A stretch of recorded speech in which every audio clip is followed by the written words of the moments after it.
Glória a Deus. O capítulo de número 2. Joel é chamado profeta do Pentecostes. Capítulo 2, no versículo de número 28. Eu estou aproveitando aqui, porque vocês já estão sobre vossos pés, para nós melhor reverenciar o livro, né? E há de ser que depois derramarei meu espírito sobre toda a carne. Vossos filhos e vossas filhas profetizarão, os velhos e os velhos terão sonhos, e os vossos jovens terão visões. Agora nós vamos lá para o tema da festa da igreja. Atos dos Apóstolos. Vocês vão perceber que o apóstolo, o primeiro pregador pentecostal, Pedro foi o primeiro pregador pentecostal. Ele diz assim: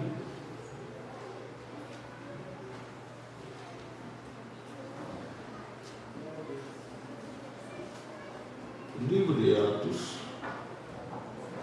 Todos acharam, irmãos?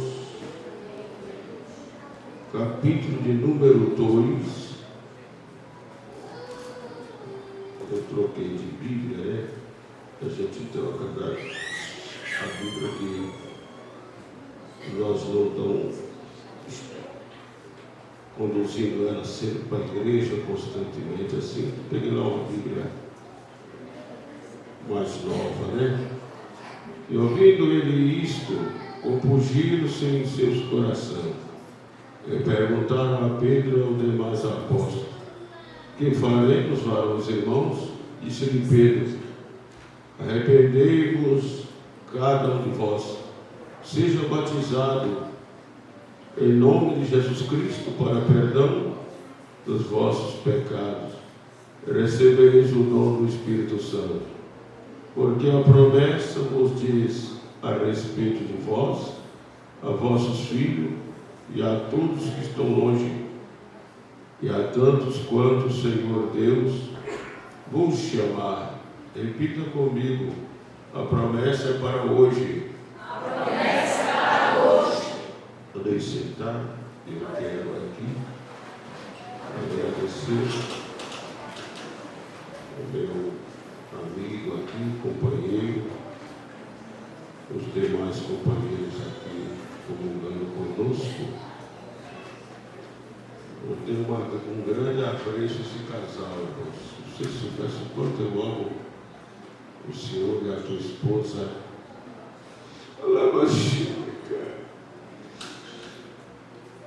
Grande apreço. Foi amigos, o ministério viveu. Amigo. E nós não esquecemos, né? Meus queridos irmãos, vocês perceberam que o pregador pentecostal ele fez uma ponte hermenêutica. Uma ponte hermenêutica. Irmão, parabenizo vocês. Parabéns, igreja. Esse aniversário é só uma sequência da genuína igreja. A igreja tem mais de 2.000 anos e nós continuamos aqui. A Assembleia de Deus no Brasil, irmãos, nós estamos chegando quase 115 anos, quando completou o centenário da nossa igreja. Eu fiz um culto em ação de graça lá em Soberano. Culto em ação de graça. E nós estamos aqui. Mas sabe por que nós estamos aqui? Porque o Espírito Santo está conosco. 600 anos antes de Cristo, aproximadamente, Joel, ele profetiza para Judá.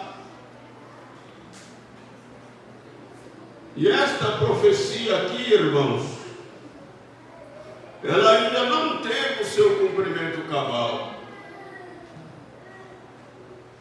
Porque toda ação de Deus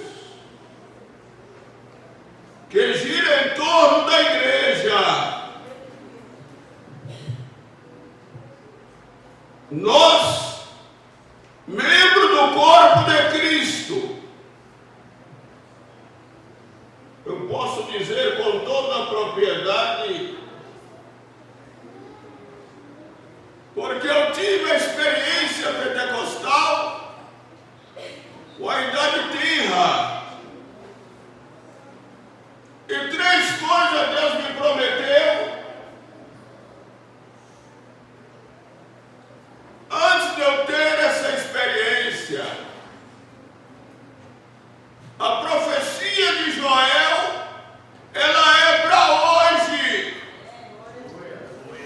Depois do sermão de Pedro, ela continua até o arrebatamento da igreja. Então Deus me fez algumas promessas, pastor.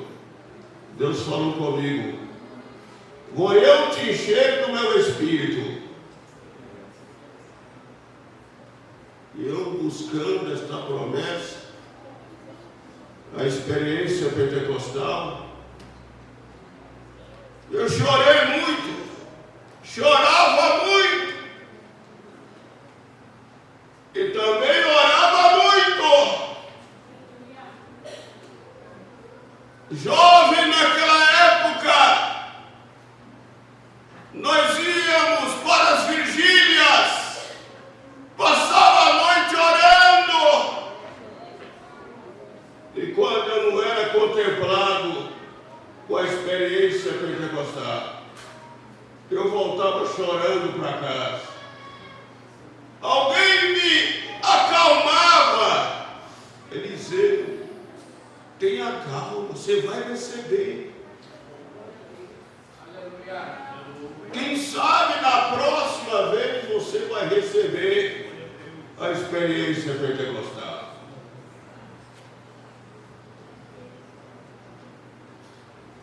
E Deus falou comigo: e te porei por príncipe no meio do meu povo.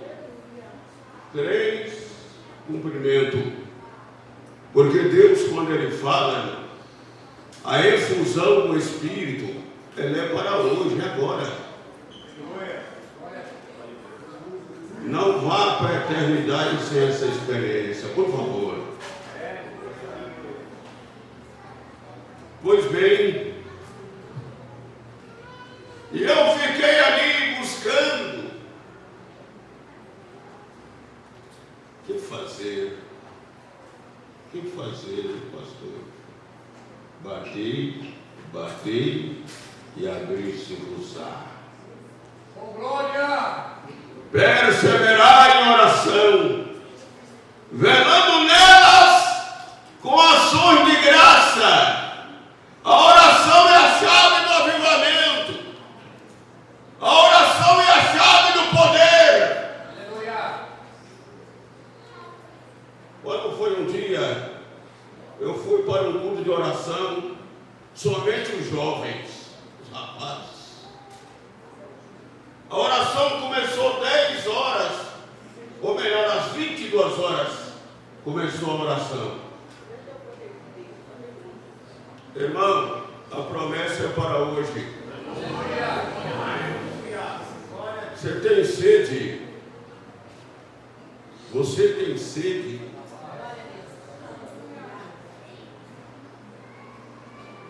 Começamos a orar ali, a juventude, os rapazes. Nós estávamos com aproximadamente 16 moços orando. Quando foi o momento da oração, eu fui envolvido, irmãos. É uma experiência que eu nunca tinha tido, uma alegria sobrenatural. A promessa é para hoje. Até o arrebatamento da igreja, enquanto a igreja estiver aqui,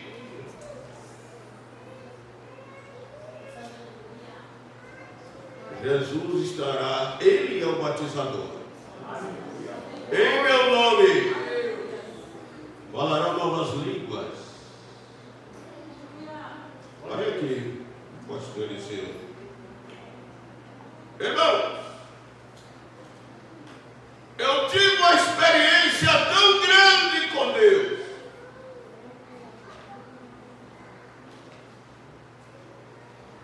Eu entrei num mergulho. E os meus companheiros jovens me carregaram até em casa. Eu falando em outras línguas. Aleluia. A experiência pentecostal, irmãos, a evidência física é falar em outras línguas. Você não aprende na escola. Já tem alguns movimentos por aí ensinando a falar em outras línguas. Já pensou? Já existe movimento por aí. Só que esse derramamento, a Bíblia diz que todos foram cheios do Espírito Santo. E começaram a falar em outras línguas, conforme o Espírito Santo lhe concedia que falasse. Você não precisa ir na escola, não. Ah, mas lá na igreja fulana já está ensinando a falar em outras línguas.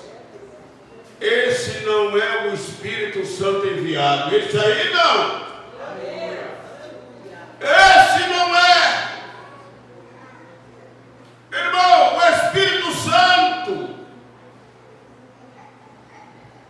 ele foi enviado com um propósito. E a história, a Bíblia vai dizer que a igreja começou com 120 membros, mas a igreja começou orando, filha.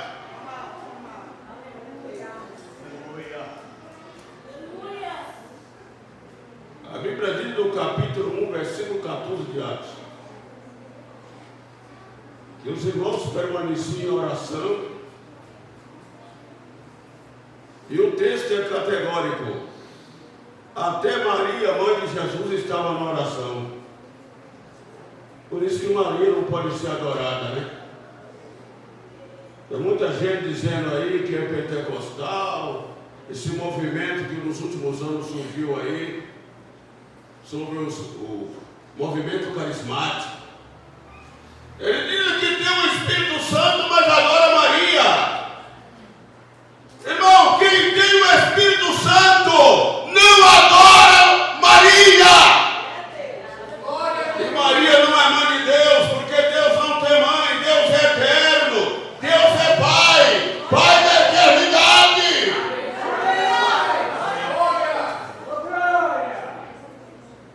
Voltando na minha experiência pentecostal, sexta-feira, saímos da igreja à mais de meia-noite. No outro dia eu fui para o mercado. Quando eu cheguei no mercado, tinha uma moça da igreja trabalhando no caixa. E quando eu saudei aquela moça, eu comecei a falar em outras línguas. E agora? Ela vai perder o emprego. Ela pegou na minha mão, aquilo foi como um choque.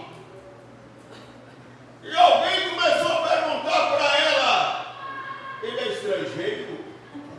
Ele é africano? Glória! estrangeiro. Já nem virou já aqui o Pentecostes no caso, não sabia assim. Aleluia. Parte se quer ali. E as colegas dela se aproximando. Isto é a profecia do profeta Joel. Irmão, quando eu sintetizo esse texto, nós vamos aprender algumas coisas aqui. O pastor Eliseu falou que o texto, que esta promessa, ela ainda não teve o seu cumprimento cabal. Ela se cumpriu parcialmente no dia de Pentecoste. Porque ninguém vai entrar aqui, irmão, a não ser pelo Espírito Santo. Olha para cá. Não tem uma pessoa que mora nesse bairro que não vai entrar aqui, não vai aceitar Jesus, a não ser pelo Espírito Santo. É Ele que provoca uma vida transformada. É o Espírito Santo que trabalha a genuína conversão. Sabe por que a igreja é igreja, irmão? Nós só somos igreja por causa de uma conversão genuína. Pedro diz: olha, arrependei-vos. Irmão, arrependimento é uma mudança de vida, mudança de atitude. A igreja está ficando muito nominal. Crentes nominais. Não acredita mais. Está trazendo aquele conceito de Agostinho no século VI. Foi só para os dias apostólicos. Lembra do conceito de Agostinho? Foi só para os dias apostólicos. Mas Jesus está batizando. É para hoje. É para agora. O Espírito Santo está na casa. Receba. Receba. Nesta noite.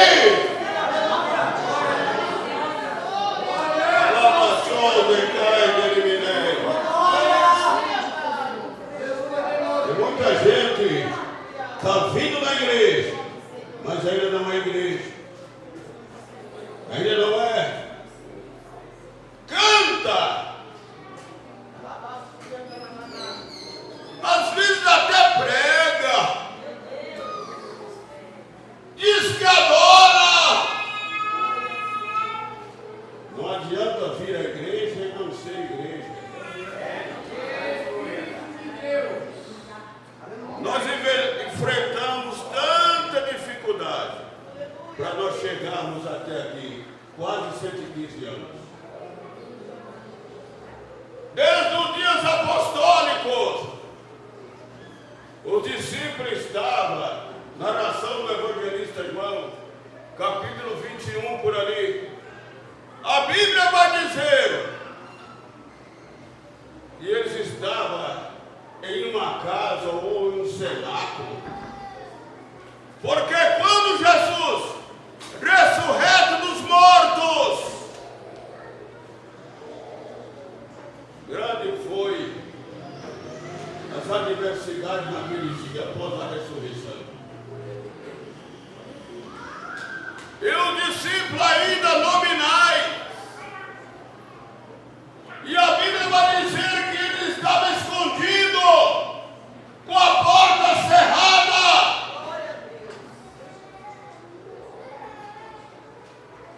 Se esconderam das autoridades romanas, ó.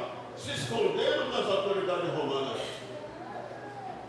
E aí o texto vai dizer que Jesus se apresentou no meio deles. Falou para eles: paz seja convosco. O texto vai dizer que ele se apresentou porque ele estava glorificado. E corpo glorificado, irmãos, não tem barreiras. a Bíblia diz, e ele soprou neles.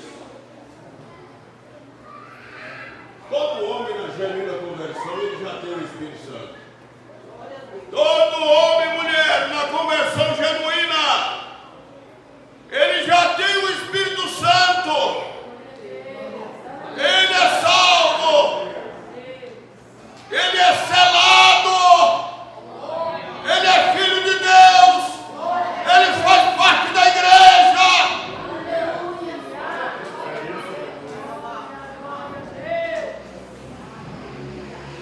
Vocês lembram quem era Pedro, o pregador pentecostal?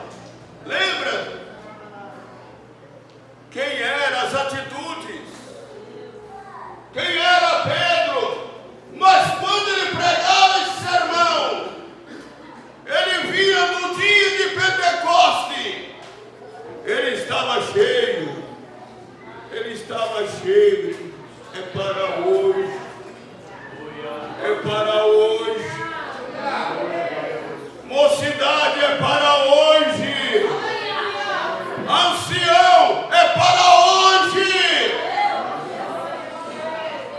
Adolescentes é para hoje a promessa.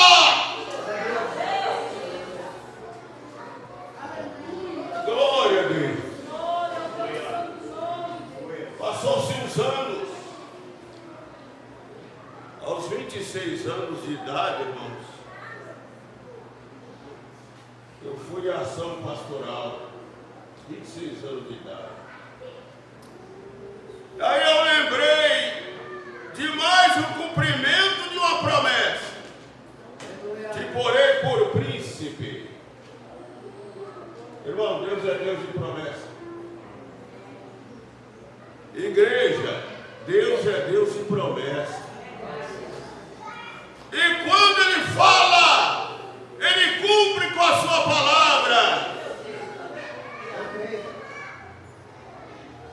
Aí o sermão dele disse, olha, porque irmãos, se nós acompanharmos as Escrituras, todo avivamento, Deus vai criar uma situação. Lembra do ministério de Abacuque? Para ajudar. Aí a Bíblia nos informa, Deus levantou os caldeus. Aí Abacuque faz um questionamento, por que isso, por que aquilo? Por que está acontecendo com a gente? O Senhor levantou os caldeus para nos disciplinarmos. Ele começou a fazer aquele clamor. Aí no capítulo 2, ele faz uma oração. Provavelmente Abacuque era músico, é o profeta do avivamento. Qual foi a oração de Abacuque? Aviva, ó Senhor, a glória. No meio dos anos, as notifica. A oração em forma de canto. Para que você quer avivamento, irmão? Para que avivamento? Por que avivamento? Eu vou falar aqui, irmãos, algumas características de avivamento. Vocês vão me excluir. Algumas características de avivamento bíblico. Avivamento é para crescimento da igreja. O avivamento que vem de Deus desperta Pedro para a pregação.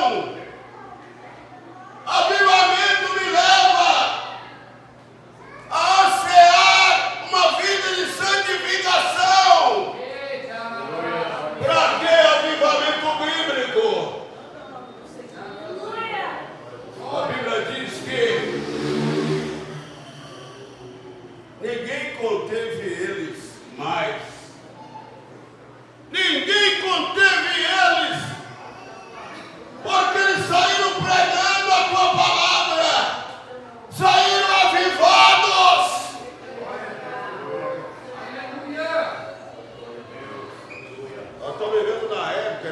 conceitos.